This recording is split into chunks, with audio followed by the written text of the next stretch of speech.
Okay, so this isn't a movie review. This is a review of a book review of My Name Was Nigel, Memoirs of a Killer Zombie. The book review was by Games, Brains and a Headbanging Life. This is him, Brendan Fisher, owner, editor, writer, YouTuber, heavy metal and reading, the two things that he's loved so much during his life. Post-apocalyptic is his jam, and he always has a book on the go and has for decades now. And this is the book under review, of course. My Name Was Nigel, Memoirs of a Killer Zombie by yours truly. Brendan starts with the summary. My Name Was Nigel, Memoirs of a Killer Zombie is a unique take on a zombie apocalyptic fiction, dropping the bog-standard heroic group of humans we normally encounter and instead bringing a diary-styled account of the end of the world from the perspective of one of the earliest turned zombies. And that's a pretty good summary of the book. Then Brendan gives us a little bit of a summary about me. My Name Was Nigel was brought to us from the mind of the British writer yours truly. Aside from him being in the UK, I don't really know much about the man. We do know him to be the author of a great many short stories, including the wonderfully named Foggy Lovebottom, which is a great little love story. I'm Not Matt Damon, and also Scary Morning in the Woods, which is actually the sequel to Scary Afternoon in the Garden, and I'm trying to finish the third in that short story trilogy. What am I calling it? I think I'm calling it Scary Evening in the Town or something similar. And then Brendan pulls, I think this is text from the foreword of the book. The past is written by the living, the future by the dead. Hello, my name was Nigel. I know that now. I didn't for a while, but it came back to me eventually. As we approached the end, or as I like to say, the beginning, I felt I ought to relate my experiences of this last solar cycle. Mine has been a journey experienced by many since my own rising, birthday, so to speak. So what I will describe will not necessarily be news or of interest to many, but there might be yet a select few who would welcome this record. At the very least, this journal will lie as a testament to death by one who rose in the early light darks. Whether you yourself be bean or mooter, this is your journey. Okay, so that was pulled from, I think it's the first paragraph of the foreword from the book itself. Okay, and on to the review by Brendan. The whole of My Name Was Nigel is told from a truly unique perspective. Thank you, that's good, that was the point. The world is painted to life in the thoughts and memories of a recently diseased and discarded corpse who rises again. We understand that it is the early days of the spreading plague and incoming zombie apocalypse, though we join at the beginning. Our muter, as they are known, is not the first, but he is one of the early ones and becomes a pivotal cog in the changing of the world. The handover from beings, as we humans are referred to the future. Through memories, we know a lot of the story takes place in London, though we also understand it isn't just London that is burning, it is the world. And so it's all based in London, but there is an awareness that it's going on around the world. London is the epicenter. Brendan continues, we join Nigel on his journey as he learns to evade other beings and starts to acquire a taste for their flesh. We watch him learn our ways, becoming smarter and eventually growing their numbers. He soon realizes his own purpose though, his personal mission to bring death and enlightenment to the unforgiving, miserable existence of beingkind. This isn't zombie chaos, mindlessness, desperation to feed. Nigel and his growing band of followers see existence as a curse and death as a release. Yeah, that's all correct and on the money. Continuing, yes, the feed is important, but there is more to them than that. Life is cruel, life is hard, and most often disappointing. Death is the cure, and they, the muters, or the MDPs, as we'll learn in part 2, are the instrument. So far so good. Yep, so no complaints here.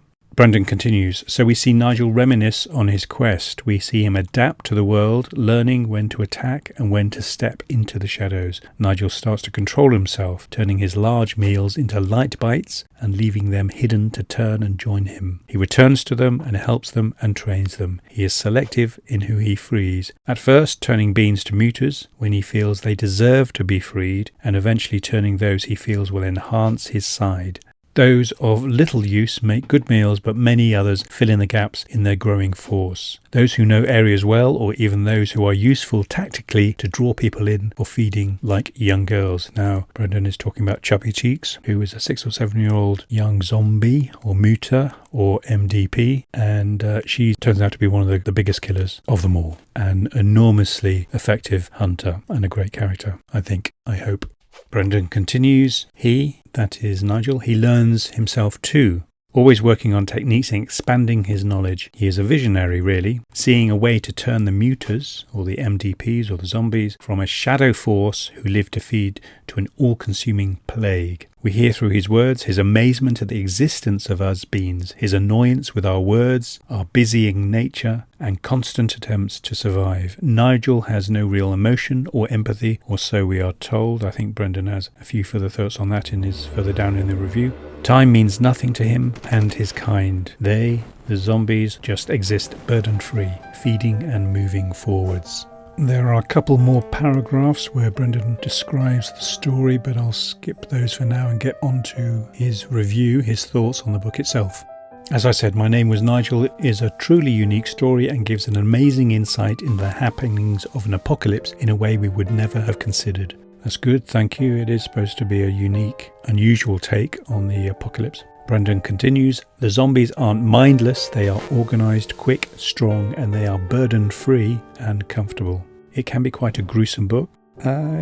Sometimes I go into a bit of detail about some of the kills. It isn't gory per se, but one of my favourite things in the book is the feeding. In particular, how the mutas pick and enhance their flavour. It's another genius little moment when we learn how a person in the heights of passion or adrenaline-filled have a wonderful taste in comparison to the cold, bland businessman. We see Nigel and his team hold themselves back from attack while two lovers engage, waiting for the moment of the most flavour before feasting. Okay, moving on.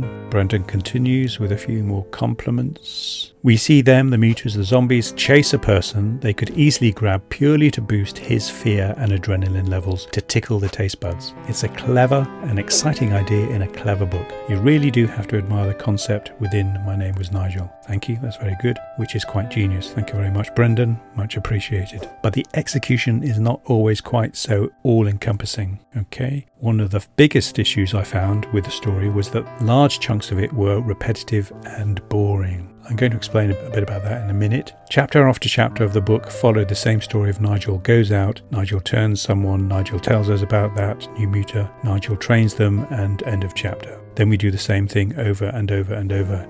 Yeah, that's a fair enough criticism. However, it is a trilogy, so what I'm doing is laying the groundwork for some of the other stories and incidents and moments in parts 2 and 3. I am setting up scenes and introducing characters who will play a greater part in the following books. So yeah, it's a fair criticism, and maybe I could have done another way of doing it, but hopefully when it's read in the context of parts 2 and 3, some things will slot into place. Okay, another criticism by Brendan. I also found myself strangely frustrated by the way Nigel spoke about death. See, he spends a lot of time explaining his no longer required human emotion, but then does things like seek out companionship, worry about the future, and even mentions the excitement but burdensome nature of being one of the first, essentially hinting at the pressure on his shoulders. To all purposes, he suggests at times that he desires friendship, worries about the future, and is under a lot of pressure. That's pretty damn human sounding to me. Yep, that is a fair criticism, I think, but one thing that Brenda doesn't mention is that once you die in this world and you start to readjust and acquire a new perspective on the world, you also carry with you into death some unfinished business, and that is what each muta, each zombie, realizes. There's a self-awareness and a self-realization that there is some unfinished business that carries over from life, and that forms part of a motivation in death. I could explain that at length, but yeah, it's a fair criticism, but when you think about it in terms of the unfinished business, then that might throw some light on it. And it also, again, is brought out and developed in parts 2 and 3. Okay, a third criticism by Brendan. I also found it annoying that he refers to us as beans, them as mutas, the zombies, or MDPs as they're known in part 2, and time as clocks. Okay, a silly thing to be annoyed about, but it was mainly due to the fact that he uses plenty of words and sentences that wouldn't be misplaced in an English professor's dialogue. Maybe it was done purposely, which it was, to show that our existence, their existence, and time itself holds no real meaning for them anymore. Brendan's completely correct. It's not supposed to be annoying, but it is supposed to be jarring, because I was thinking that if an undead, a zombie, was writing a book, I wanted to convey the fact that their brain isn't quite there. There's something missing. There's, a gear, some cogs that aren't quite working effectively. Otherwise, it would just come across as a book written by a normal person. So the use of time is described in light darks, or lunar cycles and solar cycles, and clocks. Again, it's to remind the reader that you're reading a book, a narrative by somebody who is different from you, is different from a human being, from the bean. Similarly, with the language used, again, part of it is going to be explained in part 2, well, actually part 3, when you understand the choice of words.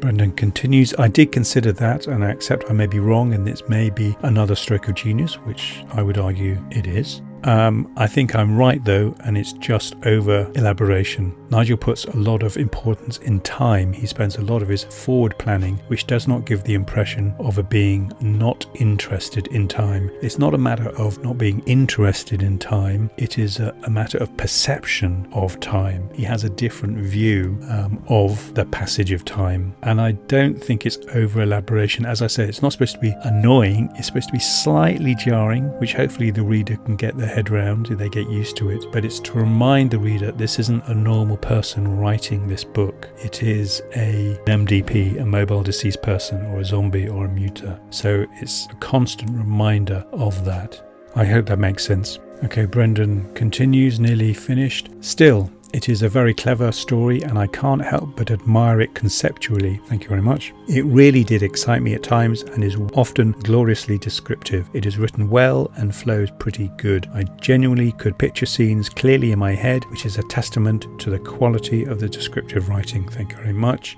I would probably have enjoyed it more if it had been cut a little bit shorter, as it feels flabby at times, and I obviously had a bit of an issue with what felt to me like contradictory writing at times. Great, yes, thank you, noted, but as I said before, it should ideally be read in the context of parts 2 and 3. A lot more would make sense. A bit about part 2. So you know now what happens in part 1 is Nigel's experience of rising from the dead and becoming one of the leading mutas in the apocalypse based in London. Now the thing is, part 2 is written by the person who is tracking Nigel, and the book is called His Name Was Nigel, Portrait of a Killer Zombie, and it's written by Josh, who is a civil servant who is tracking Nigel and is also reporting on some of the scenes that Nigel describes in part 1, so it's written from the other perspective. Think of it as a mass murderer writing his memoir and the detective who's trying to track him down and learn his ways.